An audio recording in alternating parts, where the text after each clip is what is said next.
CS 407 Numerical Analysis, Section 14.1. Linear Programming Problems, the last chapter. So, we'll start with a motivational example, as all the chapters do. And in the study of how the U.S. economy is affected by changes in supply and cost of energy, it's been found appropriate to use linear programming models. So basically we get a large system of linear inequalities that govern the variables in the model together with the linear function of these variables to be maximized. Typically the variables are activity levels of various processes or sectors in the economy, such as the number of barrels of oil pumped per day or the number of men's shirts produced per day. A model that contains reasonable detail for the economy would obviously involve literally thousands of variables and thousands of linear inequalities. This chapter will discuss such problems, of course with much fewer variables, and offer some guidance on how to solve them. We'll pay particular attention to minimization and maximization of functions. So, linear programming is a branch of mathematics that deals with finding extreme values of linear functions when the variables are constrained by linear inequalities. Any problem of this type can be put in a standard form known as the first primal form by some simple manipulations that we'll see. There are 5 of them. In matrix notation, linear programming problem in the first primal form looks like the following. Maximize C transpose times x, where AX is less than B and x is greater than or equal to 0. So the first primal form says given data C sub j, aij, bi, we wish to determine the x sub j's that maximize the linear function. Sigma cj xj, subject to the constraints. And we have a certain number of constraints that indicate they must be less than or equal to some value b sub I. So here C and x are n-component vectors, b is an m-component vector, and a is an m by n matrix. A vector inequality u is less than v means that u and v are vectors with the same number of components, and all the individual components satisfy the condition u sub I is less than or equal to v sub I. So u1 is less than or equal to v1, u2 is less than or equal to v2, etc. The linear function C transpose x is called the objective function. And in these linear programming problems, the vectors that satisfy the constraints are called the feasible set. So we denote that as k is equal to x is a member of the real variables, and x is greater than or equal to 0, ax is less than or equal to b, the constraints. Its elements are called the feasible points, and we can make the statement of a linear programming problem much more precise. To wit, we want to determine x star as a member of the feasible set, such that C transpose x star is greater than or equal to C transpose x for all x is a member of the feasible set. Now that we've been somewhat more formal about our definition, let's get back to being informal and see how things really get done, because these formal definitions can give us some problems. And we'll start with an optimization example. So suppose a factory uses raw materials to produce 2 products, and that we have the following statements. Each unit of the first product requires 5 units of raw material of the first type and 3 of the second. Each unit of the second product requires 3 units of the first raw material and 6 of the second. We have 15 units of the first raw material on hand and 18 units of the second on hand. The profit on sales of the 2 products are 2 units for the first product, and we get 3 units of profit for the second product. The big question here is, how do we use the raw materials that we have on hand to maximize profit under these circumstances? Well, linear programming can help us to do this, and you'll see exactly why that's useful. So, to answer this question, what we're going to do is define variables x1 and x2, and these represent the number of units of the 2 products to be manufactured. Since we get 2 units of profit from the first and 3 units of profit from the second, the total profit is 2 times the number of first units plus 3 times the number of second units. Now, our process uses up 5x1 plus 3x2 units of the first raw material, because we require 5 units of the first raw material to make the first type of product, and 3 units to make of the second material to, or 3 to make the second item. 3 units of the second raw material to make the first item, plus 6 units of raw material to make the second item. So we have what our objective function is that we want to maximize, and then we have the constraints as to what the process uses up, and those have to be less than the amount of raw material on hand.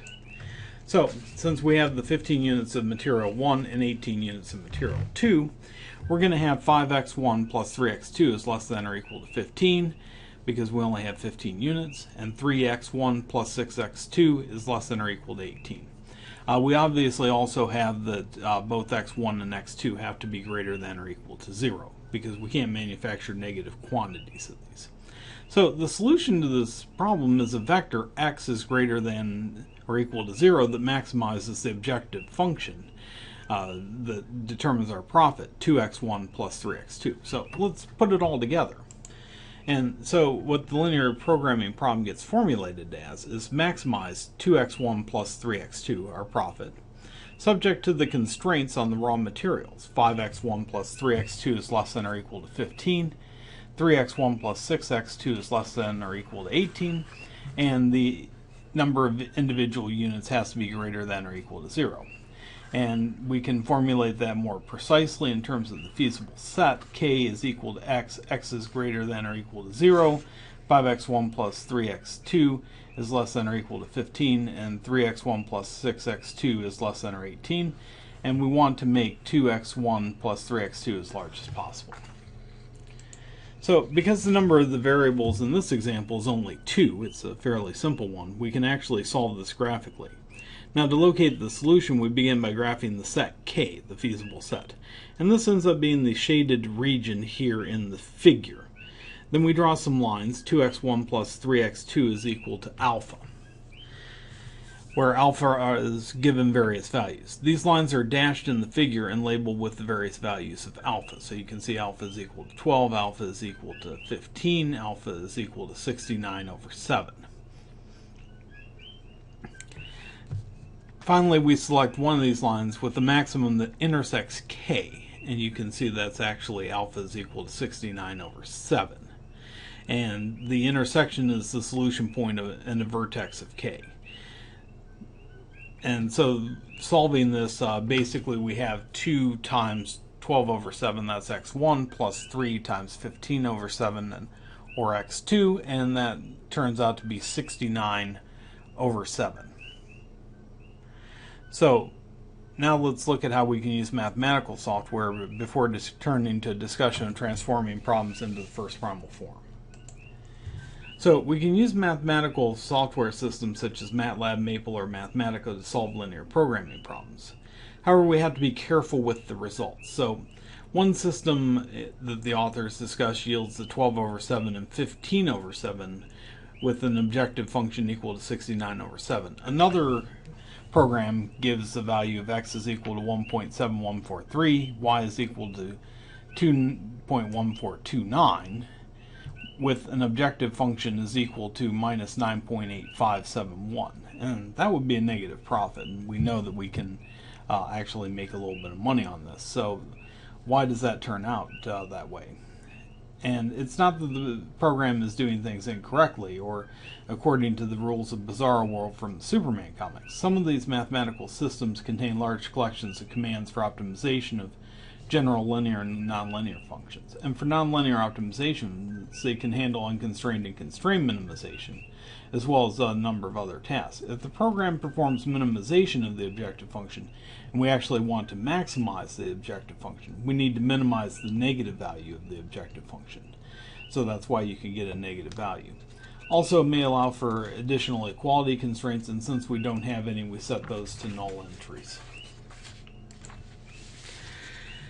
Now in this example, the units used, whether dollars, pounds, or pesos, do not matter for the mathematical method as long as they're used consistently. Notice also that x1 and x2 are permitted to be arbitrary numbers. So, and the problem would be quite different if only integer values were acceptable as a solution. For example, if the products being produced consisted of indivisible units. If we impose so you could only get 1 or 2 of them, you couldn't get 12/7 of an individual product. If we impose the integer-only constraints, it makes things a little more difficult, and only points with integer coordinates inside the feasible set are then acceptable. Now, the first thought would be, hey, rounding up from 1.71 and rounding down from 2.14 to 2.2 would be the ideal solution, but that doesn't work because in the graph 2.2 lies outside of the feasible set. In this case, 0.3 is actually the best available solution. So, however, if the company could alter constraints slightly by increasing the amount of the first raw material to 16, then 2.2 becomes allowable. Special programs for integer linear programming are available, but they're generally outside the scope of what we're going to do here. In addition, we can observe how the solution would be altered if our profit or objective function were 2x1 plus x2. In this case, the dashed lines in the figure would have a different slope, namely -2, and a different vertex of the shaded region would occur as the solution, namely 3, 0. Characteristic feature of linear programming problems is that the solutions, if any exist, can always be found among the vertices. So, transforming problems into the first primal form. A linear programming problem that is not already in first primal form can be put into first primal form by a set of standard techniques, and there are actually 5. Number 1, if the original problem calls for minimization of the linear function c transpose x, this is the same as maximizing minus c transpose x. The original problem contains a constraint like a transpose x is greater than beta. It can be replaced by the constraint minus a transpose is less than or equal to minus beta. If the objective function contains a constant, this has no effect on the solution. And in regard to this last point, the maximum of c transpose x plus lambda occurs at the same point as the maximum of c transpose x. So lambda has no effect here. If you look closely at the text, there are actually 5 standard techniques in their box, and the instructor material only gives me the 3, so let's take a look at these other 2 on the next slide. So the fourth condition, or the fourth technique for transforming into first primal form is if the original problem contains equality constraints. Each of these can be replaced by 2 inequality constraints. So a transpose x is equal to beta. It's equivalent to a transpose x is less than or equal to beta, and a transpose x is greater than or equal to beta. If the original problem does not require a variable to be non-negative, we can replace that variable, say x sub I, by the difference of 2 non-negative variables. So here we can replace x sub I is equal to ui minus vi, and set u sub I is greater than 0 and v sub I is greater than 0, so that we require everything to be non-negative.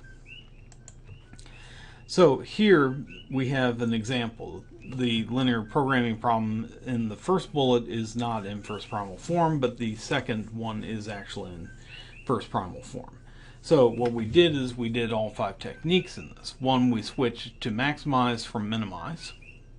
Number 2, we made the constraints into less than constraints instead of greater than constraints. So here they are greater than or equal, and here they are all less than according to the first primal form.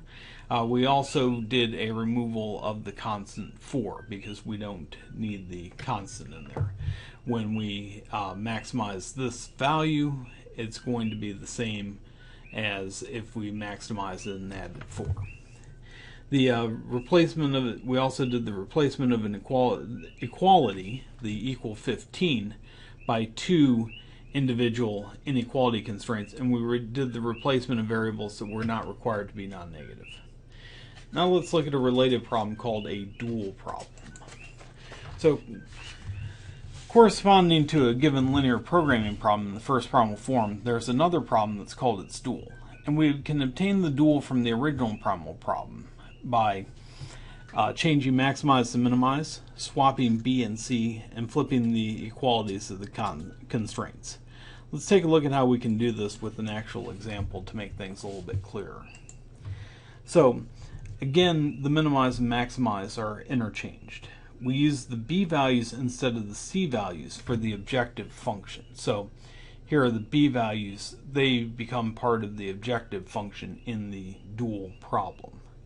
The constraints are also transposed in the dual problem with inequalities greater than the c values from the original problem. So here are the c values 2 and 3. they are now part of the constraints.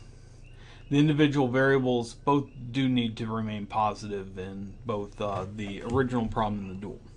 Note that in general the dual problem has different dimensions than those of the original problem. So the number of inequalities of the original problem become the number of variables in the dual problem.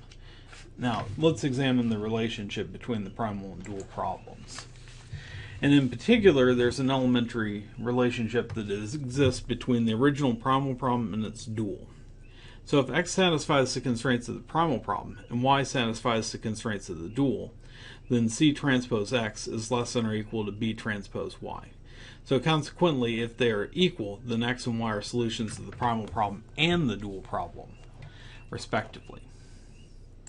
So this relationship between the primal and dual problems can be used to estimate the number lambda, which is the max of C transpose x with x greater than or equal to 0, and ax is less than or equal to b. This number lambda is often termed the value of a linear programming problem. Now to estimate lambda, we can take any x and y that satisfy x is greater than 0, y is greater than 0, ax is less than b, and a transpose y is greater than or equal to c. Then C transpose x is less than or equal to lambda, which is less than or equal to B transpose y. So if the original problem has a solution x star, then the dual problem has a solution y star. Furthermore, we have C transpose x star is equal to B transpose y star. The importance of the dual problem stems from the fact that the extreme values in the primal and dual problems are exactly the same. Let's take a look at an example to clarify things after all that math. So the duality theorem is nicely illustrated in this numerical example from the beginning of the section. We have the original problem 2x1 plus 3x2 along with the constraints that we had on the raw materials. Now its dual gets transformed into 15y1 plus 18y2. And then we have 5y1 plus 3y2 is greater than 2. 3y1 plus 6y2 is greater than 3. And again, both y1 and y2 have to be greater than or equal to 0. The graph of this problem is shown on the right-hand side, along with the two solutions. Now, moving the lines 15y1 plus 18y2 is equal to alpha, we see that the vertex 1/7, 3/7 is the minimum point. The values of both objective functions ends up being 69/7. And using mathematical software to solve this problem, we can actually get x is equal to 0.1429, y is equal to 0.4286, and f of xy is 9.8571. Now let's look at something called the second primal form.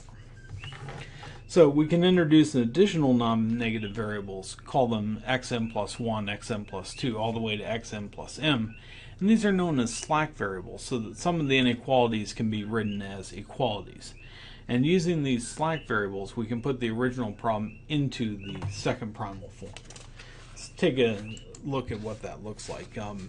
Using the matrix notation, we'll have maximize C transpose x subject to the constraints ax is equal to b and x is greater than or equal to 0.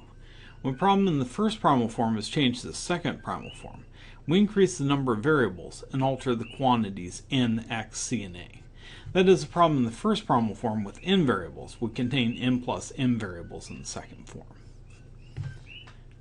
Now let's take a look at how to transform one of these first primal forms into the second. So consider the problem that we had at the beginning.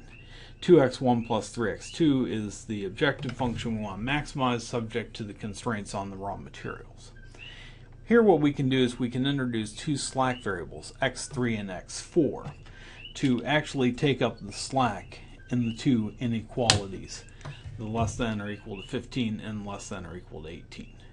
So what we do is we add those into the objective function, but we set them both equal to 0. So we still have 2x1 plus 3x2 plus 0x3 plus 0x4, and then we solve that subject to the constraints 5x1 plus 3x2 plus x3 is equal to 15, and 3x1 plus 6x2 plus x4 is equal to 18. And we require all of the variables to be greater than or equal to 0.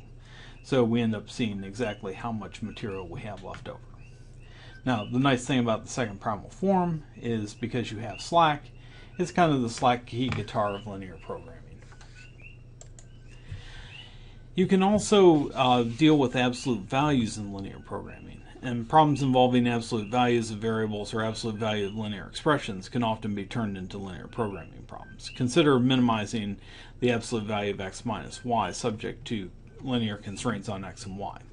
Basically what we can do is we can introduce a new variable z is greater than or equal to 0 and impose constraints x minus y is less than or equal to z and minus x plus y is less than or equal to z. Then we only seek to minimize 0x plus 0y plus 1z, subject to the linear constraints that we have on x and y. Next time we're going to look at something called the simplex method, and this is the principal algorithm used in solving linear programming problems.